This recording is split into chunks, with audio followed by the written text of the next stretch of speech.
یہ ثبوت دیا کہ آپ لوگ قبرستان میں رہنے والے وہ مردہ ضمیر لوگ نہیں ہیں، آپ زندہ دل لوگ ہیں۔ میں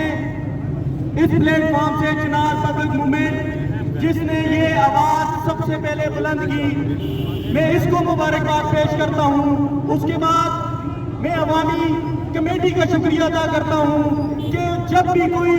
ظلم کی بات ہوتی ہے، کوئی جبر کی بات ہوتی ہے، تو یہ عوامی حقوق کے لیے ہمیشہ آگے آگے ہوتی ہے۔ بھائیوں، میں زیادہ وقت نہیں لوں گا، لیکن یہ کہنا چاہتا ہوں کہ اگر اس طرح کے واقعات اس معاشرے میں رونما ہوتے رہے تو آپ کو جس طرح اس دن